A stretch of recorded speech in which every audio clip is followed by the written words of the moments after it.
Welcome to my class. नमस्ते student.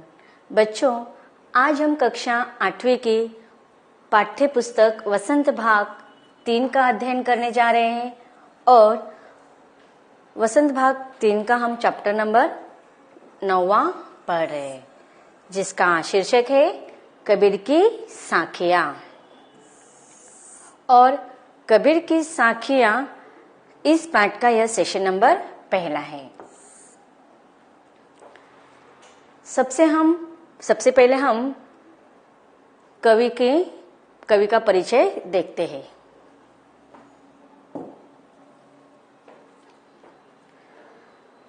Kabir की साखियां इस नाम से ही हमें पता चल चुका है कि इस कविता के कवि हैं संत कबीर जी।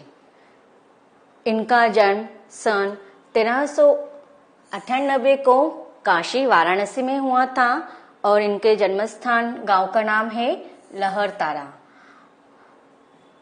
कबीर दास इनकी मृत्यु सन 1518 में हुई।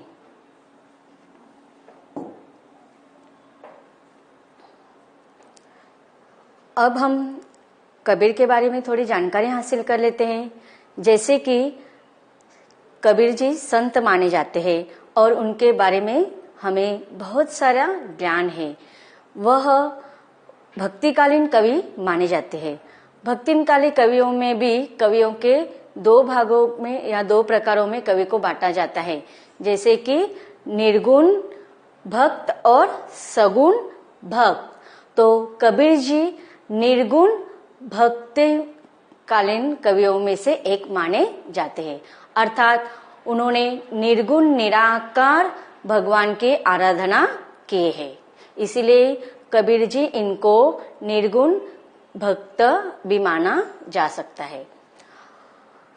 संत कबीर इनका जन्म हिंदू परिवार में और पालन पोषण मुस्लिम परिवार में हुआ था।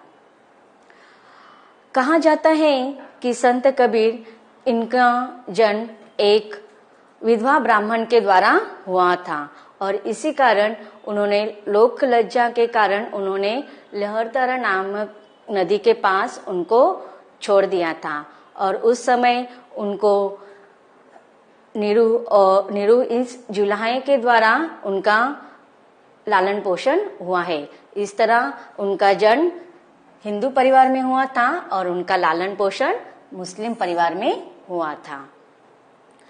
काशी के घाट पर रामानंद जी के चरण स्पर्श हो जाने से कबीर ने अपने को धन्य माना और उन्हें अपना गुरु स्वीकार किया। तो इस प्रकार हम कह सकते हैं कि संत कबीर इन्होंने अपना गुरु किसे माना है? रामानंद जी इनको वह अपना गुरु मानते हैं। वे जुलाहे का कार्य करते थे। अधिक शिक्षित न होने के बावजूद वे अपने युग के सबसे बड़े समाज सुधारक सिद्ध हुए।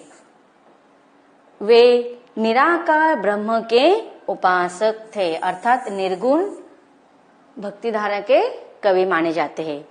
अब इनकी संत कबीर की क्या विशेषता है और उनकी रचनाओं की क्या विशेषता है, इनको हम पढ़ेंगे, उनके बारे में हम जानकारी हासिल करेंगे।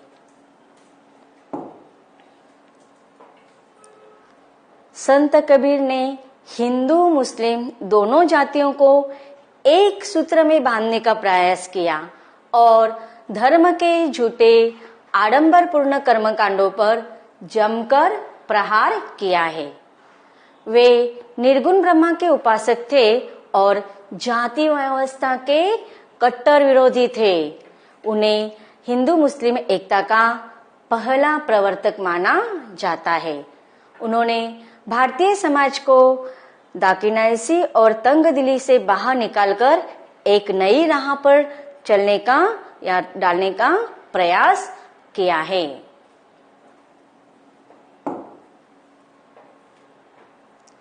भारतीयों की रूढ़िवादिता एवं आडंबरों पर करारी चोट करने वाले महात्मा कबीर की वाणी आज भी घर घर में गूंजती है। वे भक्ति काल के प्रखर साहित्यकार तथा समाज सुधारक थे। कबीर सांसारिक जिम्मेदारियों से कभी दूर नहीं हुए। उनकी पत्नी का नाम लोई था तथा पुत्र कमाल और पुत्री कमाली थी। वे पारिवारिक रिश्तों को भी भली भांति उन्होंने निभाए हैं। जीवन यापन हेतु अपना पैतृक कार्य अर्थात जुल्हाए का काम वह करते थे।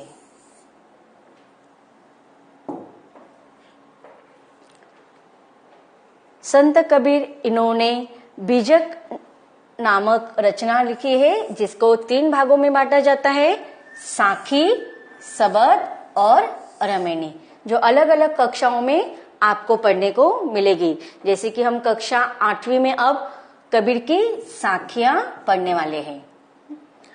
और उनकी उलट बासियां भी बहुत प्रसिद्ध है। उलट बासियां मतलब देखो, जब लोग आपस में किसी बात को धर्म के ऊपर झगड़ते हैं या तब उनको समझाते हुए वह सीधे सीधे नहीं उसके विरोधाभास में बोलते थे, तो उन्हें कहा जाता था उलट बासियां।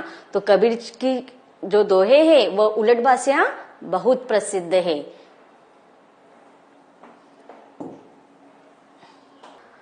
कबीर की मृत्यु मगहर में हुई। उनकी मृत्यु पर उनके अनुयायियों में अर्थात उनके शिष्यों में अंतिम संस्कार को लेकर विवाद हुआ। क्यों हुआ था यह विवाद? क्योंकि जैसे कुछ लोग उनको जन्म से हिंदू मानते थे, तो कुछ लोग लालन पालन जिन परिवार ने किए थे वह मुस्लिम थे, इसलिए कुछ लोग उनको मुस्लिम मानते थे। इसलिए उनके शिष्य भी कुछ हिंदू थे और कुछ मुस्लिम थे। तो जब उनका अंतिम संस्कार हुआ तो दोनों के बीच में झगड़ा होने लगा। लेकिन जबकि जीवन के अंत समय तक कबीर जी ने जाति पाति को भेदभाव मिटाने के लिए अपना पूरा जीवन व्यतीत किया था, कार्यरत किया था, और उनके मृत्यु के समय इस प्रकार का झगड़ा हो रहा था। तो कहते हैं कि जब शव की चादर उठाई गई तो उसके नीचे कुछ फूल पड़े थे। तो इस प्रकार उन्होंने जो अपने जीवन में समाज कार्य का कार्य किया, उनके अंतिम संस्कार के समय भी हम यह एक ज्वलंत उदाहरण देख सकते हैं। दरअसल कबीर एक क्रांति दृष्टा युग पुरुष थे और इस प्रकार उनकी मृत्यु सन 1518 को हुई। तो बच्चों, यह कहना अतिशयोक्ति नहीं होगी कि कबीर विचित्र नहीं, सामान्य है, किंतु इसी साधारणपन में अति विशिष्टता है। हिंदी साहित्य के इतिहास में कबीर जैसा व्यक्तित्व कोई नहीं है।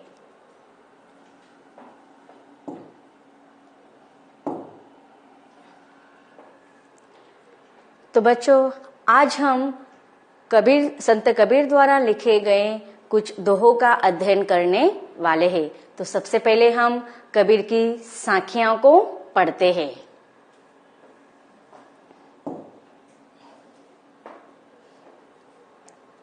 वैसे तो कबीर की बहुत सारे साखियां हैं, बहुत सारे दोहे हैं, लेकिन आपके पाठ्य पुस्तक में केवल 5 ही दोहों का अध्ययन आपको करने के लिए रखे हैं। तो सबसे पहले इन दोहों का हम सस्वर वाचन करते हैं। जाति न पूछो साध की, पूछ लीजिए ज्ञान। मोल करो तरवार का, पड़ा रहन दो म्यान। कबीर जी पड़ा रहन दो म्यान। आवत गारी एक है, उलटत होई अनेक। कहाँ कबीर नहीं उलटिए, वही एक की एक कबीरा, वही एक की एक।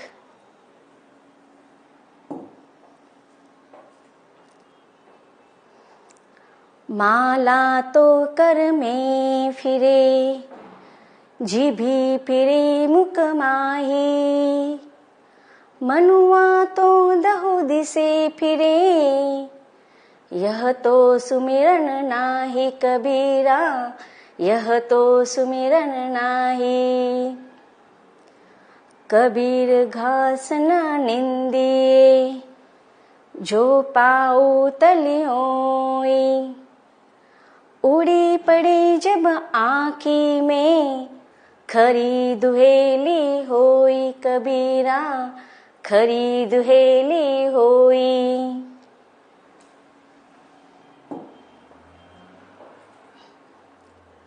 जग में बैरी कोई नहीं, जो मन शीतल होई, या आपा को डारी दे, दया करे सब कोई कबीरा, दया करे सब कोई, दया करे सब कोई कबीरा, दया करे सब कोई।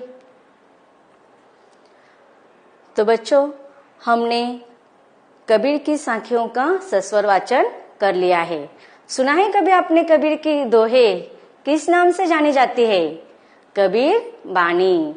आपने बहुत सारे ऐसे कबीर वाणी में संत कबीर के दोहे सुने होंगे, जो पढ़ने के बाद हमारे मन में एक नई उमंग दौड़ाती है कि किस प्रकार अलग अलग दोहों का अलग अलग अर्थ उन्होंने, उनका जो दोहा है प्रत्येक दोहा अलग अलग अर्थों से भरा हुआ है। तो जो हम अब दोहों को विस्तार से पढ़ने वाले हैं, उनकी कुछ विशेषताएं हैं। जैसे कि कबीर की साखियों में सच्चे गुरु का ज्ञान मिलता है। संक्षेप में हम कह सकते हैं कि कबीर के काव्य का सर्वाधिक महत्व उसके धार्मिक, सामाजिक एकता और भक्ति का संदेश देने में है। तो जितने भी कबीर के दोहे हैं वह सारे हमें धार्मिक, सामाजिक और भक्ति, इन तीनों धाराओं का एक अनूठा संयम हमें वहां पर दिखाई देता है।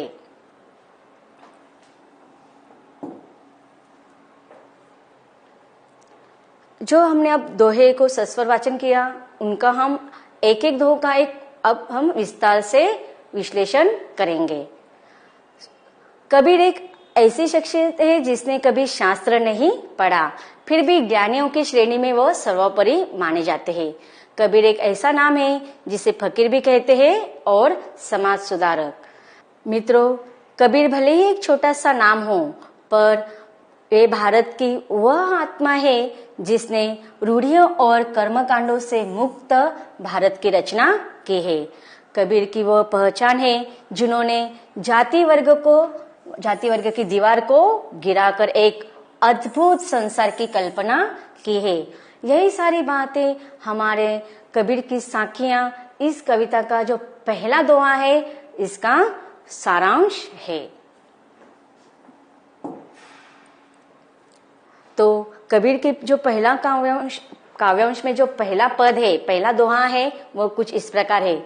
जाति न पूछो साध की, पूछ लीजिए ज्ञान, मोल करो तरवार का, पड़ा रहन दो मैन। तो बच्चों, यह सारे जो हमारी कविताओं में, कबीर की साखी, इस कविताओं में जो अलग अलग दोहे दिए गए हैं, उसको हम विस्तार के साथ पढ़ेंगे और कबीर हमें जो ज्ञान देना चाहते हैं उसे हम अर्जित करेंगे।